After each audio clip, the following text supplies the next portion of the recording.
$4. That's what her stepbrother wanted for a woman's life in Bitter Springs. I rode into town for salt and cartridges, not looking for trouble. But trouble has a way of finding men like me. When I saw her standing in that auction corral, wrists bound, chin raised like she'd rather die than beg, I knew I wasn't riding out alone. The afternoon sun beat down on Bitter Springs like a hammer on an anvil. Dust hung in the air, thick enough to taste. I tied my horse outside the general store and walked toward the crowd gathered near the livestock corral. Figured they were selling horses, maybe cattle. I was wrong. She stood in the center of that corral with her wrists bound by rope. 20 men circled the fence, watching her like wolves, sizing up wounded prey. She was maybe 27, dressed in a faded blue dress covered in trail dust. Her hair had come loose from its pins and fell across her face in dark tangles. But she wasn't crying. She wasn't begging. She stood with her spine straight and her chin lifted, studying each face in that crowd with eyes that measured and calculated. That's not fear. That's survival instinct. That's someone who's been through hell and learned to map the exits.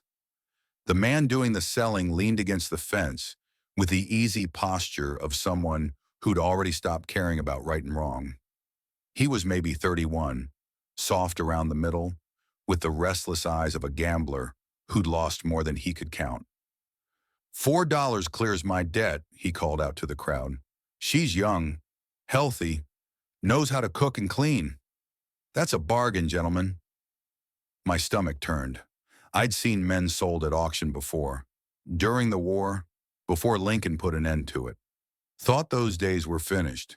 Apparently not in Bitter Springs, where the sheriff's office had been empty for 4 months and nobody was brave enough, or stupid enough, to take the badge. I should have walked away, bought my salt and cartridges and ridden back to the ranch without looking back. That would have been the smart play, the safe play. But then she turned her head and I saw her face full on in the afternoon light. And I saw my mother. Not her features, not exactly, but something in the way she held herself. Something in the dignity she refused to surrender, even with rope around her wrists and men pricing her like livestock. My mother had stood like that, chin up, eyes dry, waiting for someone, anyone, to step forward and say this wasn't right. No one ever did. Not once in 6 years. And she died in that house with bruises on her arms and silence on her lips, because good men decided it wasn't their business. I was 16 years old when I buried her. I swore on her grave I'd never be the man who looks away. 25 years later, standing in the dust of Bitter Springs, I kept that promise. I walked through the crowd without hurrying. Let them see me coming. A few men stepped aside when they caught my eye. Maybe they saw something in my face. Maybe they remembered hearing about Silver Creek back in '71, when 2 men tried to rob me in a saloon and only one of us walked out alive. Or maybe they just recognized the look of a man who wasn't there to bargain. I stopped in front of the gambler. He grinned at me like we were about to share a joke. Interested, stranger? She's got spirit, I'll give her that. Might need a firm hand, but... I reached into my coat and pulled out $4 bills, placed them in his palm without a word. Then I drew my Bowie knife and cut the rope binding her wrists. The blade glinted once in the sunlight before I tucked it away. The crowd had gone silent. If you want Even to. the wind seemed to hold its breath. And what's the catch? The gambler stared at the money in his hand, like he couldn't quite believe what had happened. Pleasure doing business, mister. She's all yours now. I met his eyes, held them long enough for the smile to drain from his face. This isn't business, and if I ever see you near her again, what happens next won't be pleasant for you. He took a step back. Smart man. Coward, but smart. I turned to the woman. She hadn't moved. Her wrists showed red marks where the rope had bitten into her skin. Her eyes searched my face, looking for the trap, looking for the catch, looking for the price she'd have to pay. You're coming with me, I said, if you want to. 3 words. That's all I gave her. But I meant every one of them. She studied me for a long moment. Then she nodded once, just a slight dip of her chin, and followed me out of the corral. We rode in silence for the first hour. She sat in front of me on the saddle, her body tense as a coiled spring. I kept my hands on the reins and gave her as much space as two people sharing a horse can manage. The trail stretched north across open grassland, cutting through sage and scattered cottonwood. The sun started its slow descent toward the mountains, painting the sky in shades of copper and rust. After we crossed the first creek, I reached into my saddlebag and pulled out a Smith & Wesson .32 revolver, small enough for a woman's hand, loaded. I offered it to her, grip first. She took it without hesitation, checked the cylinder, nodded once. "My father taught me," she said, first words she'd spoken since leaving town. "Before he died." "Good. Keep it. If I meant you harm, I wouldn't be handing you a loaded weapon." More silence. The horse's hooves beat a steady rhythm against the packed earth. Miles passed beneath us, and the tension in her shoulders started to ease just slightly. Finally, she asked the question I'd been waiting for. "Why did you do it?" I kept my eyes on the horizon. "Because when I was 16, no one helped my mother. I swore I'd never be the man who looks away." She didn't respond to that. Didn't need to. Some truths are heavy enough to stand on their own. We reached the ranch as the last light faded from the sky. The cabin sat in a shallow valley, backed by a ridge of pine-covered hills. Sturdy walls of lodgepole pine, 8 inches thick. A pitched roof built to shed Montana snow. A corral with one brown mare and a small barn beside it. I'd built this place with my own hands over 8 years of solitary work. Every log, every nail, every stone in the fireplace. Built it to last. Built it to keep the world out. Now I was bringing someone in. "That's home," I said as we crested the final hill. "Bed's inside, it's yours. I'll take the chair by the fire." She turned to look at me, and in the fading light I could see the question in her eyes. "You don't have to do that." "I know, but I'm doing it anyway." That night she slept in my bed while I sat in the wooden chair beside the fireplace, listening to the wind move through the valley. The door stayed unlocked. It always did. If she wanted to run, I wasn't going to stop her. But when morning came, she was still there. The first 4 days passed in a rhythm I hadn't known in years. The rhythm of two people sharing space, sharing work, sharing silence that didn't feel empty. Her name was Nora Buckley, 27 years old. Her mother had died 14 months ago from lung sickness. Her father had passed when she was 19. A good man, by her account, who taught her to ride and shoot and never depend on anyone who hadn't earned her trust. The gambler who sold her was named Emmett, her stepbrother. Her mother's second husband had brought him into the family when Nora was 12. And from the first day, something was wrong with him. He gambled like a man trying to lose, drank like a man trying to forget. And when If their I meant you parents harm, I died and wouldn't left hand him you a in loaded charge of the weapon. family's small homestead, My father taught he'd me burn through everything, before he the died. horses, the cattle, the land itself, until nothing remained but Nora and a mountain of debt. "He told me it was temporary," she said one evening, stirring a pot of beans over the fire. "Said he'd find a way to pay Silas back. Said I just needed to trust him." "Men like him always have excuses," I said, "right up until they're standing over the wreckage." She looked at me with something almost like a smile.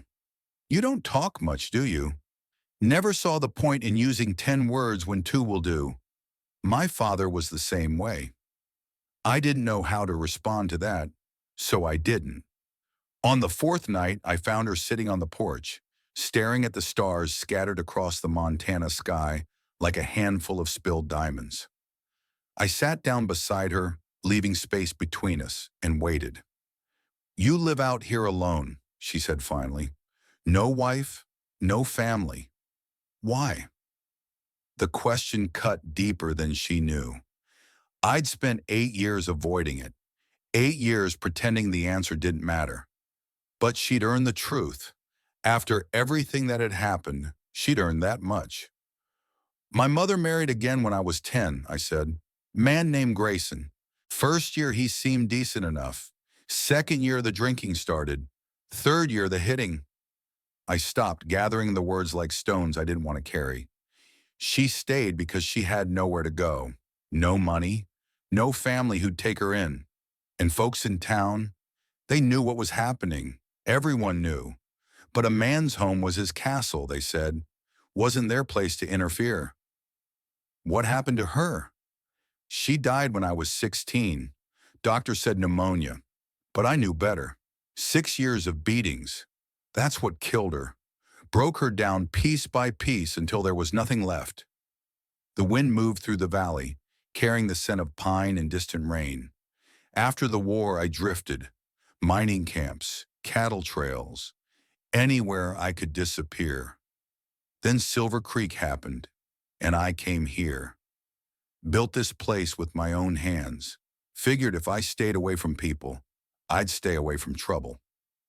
But you didn't stay away in Bitter Springs. I turned to look at her.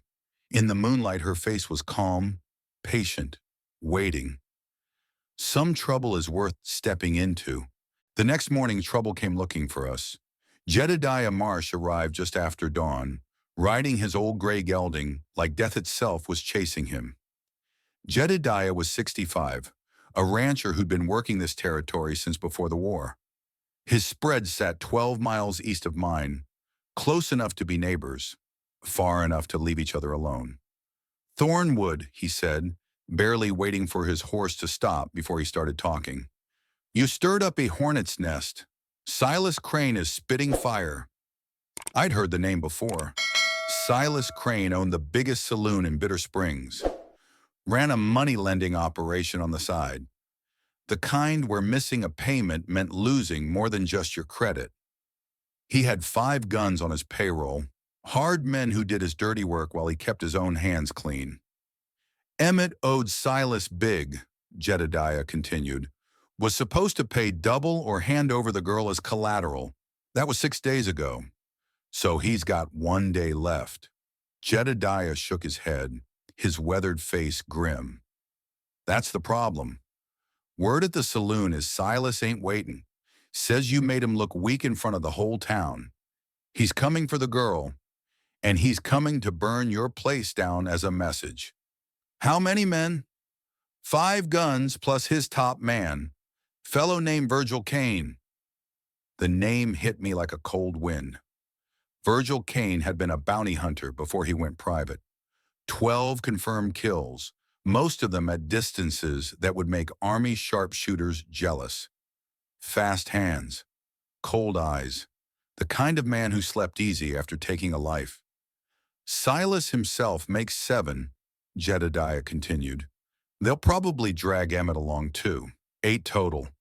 When? Tomorrow night. Maybe the night after. Silas likes to move in the dark. After Jedediah left, Nora found me checking the Winchester. I heard, she said. I should go. Before they get here. I set the rifle down and looked at her. That's your decision to make, not mine. If you want to leave, I'll give you a horse Why do you and live out enough here supplies to reach the railroad. Because But good if you men looked away once, leave because it's and my what mother you paid want, for it. not because you think you're protecting me. They'll burn this place, everything you built. Wood and nails, I can build again. She stood there for a long moment, her eyes searching my face, looking for the lie, finding none. I'm done running from men like Silas, she said finally. If there's a fight coming, I'd rather face it than spend the rest of my life looking over my shoulder. I nodded, picked up the Winchester. Then we prepare. We spent the next day turning the ranch into a fortress. I'd built this cabin to withstand more than weather. The walls were 8 inches thick, with narrow rifle ports cut at strategic angles. We dug shallow trenches 40 yards out, not deep enough to stop a man, but enough to slow one down in the dark. I strung trip lines in 3 directions, using wire that would jangle loud enough to wake the dead. Nora worked beside me without complaint. When I showed her the Spencer carbine I'd kept in the barn, she checked the action, loaded it smooth as any soldier, and nodded once. I can handle this. I didn't doubt her. That night Emmett showed up. He came alone, riding in after dark with his hands raised and his voice shaking. Claimed he wanted to warn his sister. Claimed he was sorry. Claimed Silas had forced him into everything. But I watched his eyes while he talked. They never settled on Nora's face. They kept moving, counting windows, measuring distances, noting where I'd hung the rifles. He was scouting, mapping our defenses for the men who'd sent him. "When's he coming?" I asked. "Tomorrow night," Emmett said too quickly. "Maybe midnight." I let him leave, watched him ride back into the darkness, carrying everything he'd seen straight to Silas Crane. "He's my brother," Nora said, her voice hollow. "Blood doesn't make a man loyal. He chose his side the moment he put you on that auction block." They came earlier than expected. 3 in the morning, a full day ahead of Emmett's lie. I heard the hoofbeats first, 8 horses moving fast from the north. Then came the torchlight, flickering orange against the darkness like fireflies from hell. I shook Nora awake with one word. "Now!" She was at the rifle port in seconds, Spencer carbine ready, eyes clear despite being torn from sleep. Outside, shapes moved through the darkness, spreading out to surround the cabin. Silas Crane's voice cut through the night, smooth as oil on water. "Thornwood, this is your one chance. Send out the woman and you walk away. Make me come in there, and I'll burn that cabin with both of you inside." I pressed my eye to the rifle port, found his shape in the torchlight. "She's not property to hand over, Crane. You want her, come and try." The first shot came from Virgil Kane, punching through the window frame 6 inches from my head. I answered with the Winchester, and a man screamed in the darkness as my bullet found its mark. Nora's shotgun roared from the east side, and another body hit the ground. 2 down in 30 seconds. Silas ordered his men back into the shadows. The siege had begun. For 3 hours we held them at bay. Every time a shadow moved too close, Lead answered. Nora proved herself worth 10 men that night, holding the east side alone while I covered the north and west. But time wasn't on our side. As the sky started to lighten, I heard them talking in the darkness. Heard Virgil Kane suggest the one thing I'd been dreading: fire. They were going to smoke us out. I found Nora at her position, her face streaked with powder smoke and determination. "They're preparing torches," I said. "If we stay here, we burn. Then we go out." I shook my head. "I go out. You stay here. Cover me from the rifle ports. Keep the ones in front pinned down while I circle around." "I'm done running That's from men like suicide. him." "Staying here is slower suicide." Then we prepare. "I know how to move in the dark. Did it for 4 years in the war." She grabbed my arm, and for a moment I saw something in her eyes that had nothing to do with tactics or survival. "And if you don't come back?" I pressed the key to the ammunition cabinet into her hand. "Ride south when the sun's up. Don't stop until you hit the railroad in Helena. There's money in the tin box under the floorboard. Enough for a train ticket anywhere you want to go." She looked like she wanted to say something more, but we both knew there wasn't time.